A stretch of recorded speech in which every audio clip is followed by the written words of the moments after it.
સ્વાગત છે તમારું અમારી અનોખી મુલાકાત YouTube ચેનલમાં। તો મિત્રો આપણે વિસમિયા હનુમાન દાદાના દર્શન કરી લીધા। હવે જે વિસમિયા હનુમાન દાદાના તો મિત્રો સ્વાગત છે તમારું અમારી અનોખી મુલાકાત YouTube ચેનલમાં। તો કહેવાય છે આપણું ઉત્તર ગુજરાત પૌરાણિક ભાતીગળ અને જે જૂના સ્થાપત્યોથી ભરપૂર છે। તો આજે તમને એક એવી જ જગ્યાએ લઈને આવ્યા છીએ। તો એટલા જ માટે અમે તમને લઈને આવ્યા છીએ ગુજરાતના પાટણ જિલ્લાના હારીજ તાલુકાના સાકરા ગામે। તો જ્યાં આવેલા છે વિસમિયા હનુમાન દાદાનું મંદિર, જે અતિ પ્રચલિત અને અતિ પૌરાણિક મંદિર છે। તો ચાલો વધારે વાર ના કરતા તમને લઈ જઈએ એવા સરસ મજાના મંદિરમાં।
મિત્રો એક એવી પણ રસપ્રદ કહાની એવી છે કે સમગ્ર ભારતમાં કોઈ પણ તમે હનુમાન દાદાનું મંદિર લઈ લો તો એમનો ડાબો પગ ઊંચો હોય છે, અને આ જગ્યાએ ફક્ત આખા ભારતમાં આ જ જગ્યાએ એક એવી મૂર્તિ છે કે જેમનો જમણો પગ અદ્ધર છે। તો આ એક અજુગતું જે કહેવાય રહસ્યમય એ કહેવાય કે શેના કારણે આ જમણો પગ ઊંચો છે। અને બીજી વાત એ કે જ્યારે કોઈ પણ તમે હનુમાન દાદાના મંદિરે જાઓ એટલે હનુમાન દાદાનું મંદિર સીધું સ્ટ્રેટ હોય, અને અહીં એવું છે કે હનુમાન દાદાનું મંદિરનું જે મોઢું છે એ ક્રોસમાં છે।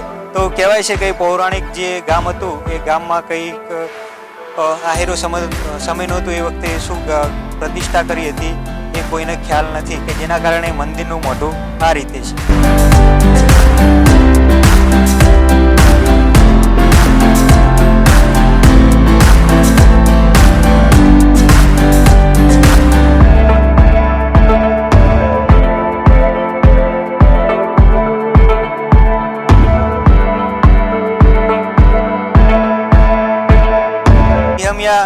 હનુમાન દાદાના મંદિરમાં રહસ્ય એટલો બધા અકબંધ છે કે જણાવતા અમને બીજો આનંદ થાય કે જે કોઈ પણ જગ્યાએ તમે જાઓ એટલે કોઈ પણ મૂર્તિની બેઠક વ્યવસ્થા અલગ પ્રકારની હોય છે।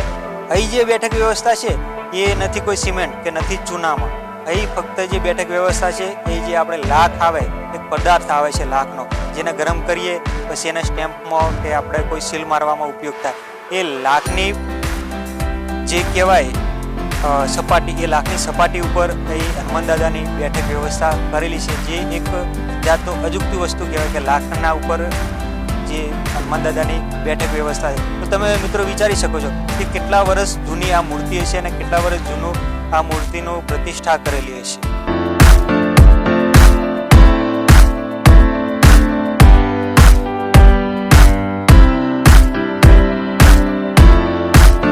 મંદિરના પ્રાંગણની વાત કરીએ તો આ બાજુ છે મંદિર. મંદિરની આગળ એવું સરસ મજાનું ખાલી જગ્યા પણ છે, જ્યાં કોઈ પણ અવસર પ્રસંગ હોય તો વાહનો પાર્કિંગની સુવિધા થઈ શકે છે. તેમજ કંઈ પણ ભજન ભાવ હોય તો ત્યાં ભજન અને સંતવાણીનું આયોજન થઈ શકે છે એવું છે. પછી બીજું બાજુમાં જે છે એ વાડી છે, જે વાડીમાં કોઈ પણ લગ્ન પ્રસંગ અથવા તો કોઈ પણ ગામનું સહિયારું કોઈ કામ હોય તો ત્યાં જમણવાર અથવા તો કોઈ પણ ત્યાં પ્રસંગ રાખી શકાય. તેમજ આ સરસ મજાનો વડલો છે કે જેના નીચે સરસ મજાનું નાનકડું એવું લગભગ રંગ અવધૂત ભગવાનનું મંદિર બનેલું છે. આ બાજુ સરસ એવી બોકડાની વ્યવસ્થા કરેલી છે. તો મિત્રો આપણે વિસમિયા હનુમાન દાદાના દર્શન કરી લીધા. હવે જે વિસમિયા હનુમાન દાદાના જે પૂજારી શ્રી છે તો એમના સાથે આપણે મુલાકાત કરીએ અને એમના પાસેથી જાણીએ આ વિસમિયા હનુમાન દાદાની રસપ્રદ ઇતિહાસ અને રસપ્રદ કહાની અને રસપ્રદ જે આપણે કહેવાય ચમત્કારો. એ તો શું નામ છે બાપુ તમારું? જય સિયારામ. મારું નામ બજરંગપુરી નાગાજી ગોસ્વામી. હું હનુમાનજી સંસ્થા સાંકરા વિહમિયા હનુમાનજી સંસ્થામાં મહંત તરીકે હાલે સેવા આપું છું. અને નાનપણથી જ અહીં છીએ. અમારા પિતાશ્રી અહીં હતા, એટલે હવે 55-60 વર્ષથી અહીં કને છીએ. આ સંસ્થા ખૂબ જૂની અને પ્રાચીન, એટલે કે સાંકરા ગામની વસવાટથી પહેલાં આ હનુમાનજીનું સ્થાન અહીંયા આહિરો દ્વારા સ્થાપના કરેલ એવી એક લોકવાયકા બોલે. અને અહીં નાનો એવો ગોટ અને ગામ હતા. એ ગામ બધું ડટણ પટણ થઈ ગયું અનેક વર્ષો, એટલે 800-900 વર્ષ પહેલાં. પછી સાંકરા થરા દરબારે અહીંયા વસાવટ કર્યું. એટલે સાંકરા વસ્યા પહેલાંના હનુમાનજી છે, બહુ પ્રાચીન છે, ચમત્કારી છે. અને આખું ગામ એકતાથી આને માને છે. અને આજુબાજુના ગ્રામજનો પણ આવે છે અને બધા એના મનોકામના પૂર્ણ થાય છે. અને એમની રીતે આવી અને અહીં કુલરનો શ્રીફળનો નિવેદ કરે છે અને દાદાને પ્રાર્થના કરે છે. કોઈ અંધશ્રદ્ધા કે દાણા જોવાનો અમે વિરોધ કરીએ છીએ. પોતાની ભાવનાથી આવે ને ભાવનાથી મટી ગયા પછી એમના ભાવથી પોતે જે કંઈ અહીંયા શ્રદ્ધા આવે અને અમે એમનું ધૂપદીપ કરી આપીને આવે એમને આવકાર આપીએ છીએ. તો મિત્રો બાપુએ જણાવ્યું. અને અહીં બાપુ મેં એવું સાંભળ્યું કે મેળો પણ ભરાય, તો એ કયા દિવસે ને કયા વારે ભરાતો હોય છે જનરલી? અહીં 2 ઉત્સવ ઉજવાય છે. એક હનુમાન જન્મ જયંતિ પ્રગટ્ય મહોત્સવ, એટલે ચૈત્ર મહિનાની પૂનમ, ત્યારે અખંડ રામધૂન હોય, રાત્રે ભજનનો ડાયરો હોય, સંપૂર્ણ દિવસ દરમિયાન ભોજન પ્રસાદ હોય, ગાયોને ચરો, કૂતરાને શીરો. આમ તમામ ગામજનોના અને ભાવિક ભક્તોના અને દાતા સખાઓના સહયોગથી આયોજન થાય છે. બીજું કે હમણાં જ ગયું આપણા દિવાસા ઉપર, ત્યારે પ્રથમથી જ આવું ચાલ્યું આવતું એક પરંપરા છે. એટલે દિવાસાનો એક મેળો હોય, આખું ગામ અહીંયા ઉજવણી કરે, દર્શન કરવા આવે, રમે જમે, આનંદ કરે અને પોતાને સુખ શાંતિ માટે દાદાની કાયમ એમના માટે કૃપા રહે એવી પ્રાર્થના કરે છે. તો મિત્રો કંઈક આવો ઇતિહાસ રહેલો છે આપણે વિહમિયા હનુમાન દાદાનો. તો આવા જ વિડીયો જોવા બન્યા રહો અમારી સાથે.